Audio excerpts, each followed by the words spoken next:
ครับต่อมานะครับไปเบิงการสร้างขวัญกำลังใจร่วมถึงรับฟังปัญหาของพี่น้องทหารผ่านศึกกันแน่ครับซึ่งทางผู้อำนวยการองค์การ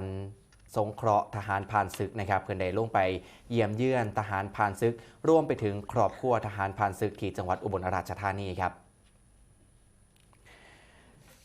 พลเอกการนาถนิกรยานนท์ครับผู้อำนวยการองค์การสงเคราะห์ทหารผ่านศึกเป็นประธานในพิธีว่างพวงมาลาพร้อมด้วยคุณจิตตานันท์นิกรยานนท์นายกสมาคมแม่บ้านองค์การสงเคราะห์ทหารผ่านศึกและคณะลงพื้นที่พบปะเครือข่ายทหารผ่านศึกจำนวน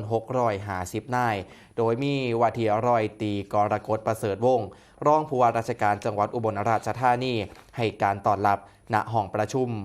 วารินนะครับอำเภอวารินชำราบจังหวัดอุบลราชธานีครับในโอกาสนี้ค่ะผู้อำนวยการองค์การสงเคราะห์ทหารผ่านศึกได้มีการมอบของเยี่ยมเยียนนะคะให้กับผู้แทนทหารผ่านศึกจำนวน10นายและก็มอบถุงยังชีพนะคะให้กับผู้แทนทหารผ่านศึกที่ประสบภัยน้ำท่วมจำนวน10นายเพื่อเป็นขวัญและกำลังใจให้กับทหารผ่านศึกรวมถึงครอบครัวค่ะ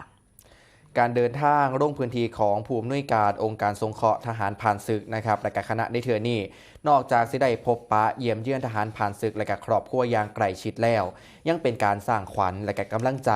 รวมถึงรับฟังปัญหาความเดือดร้อนและก็ข้อเสนอแนะต่างๆเพื่อให้องค์การนำไปพิจารณา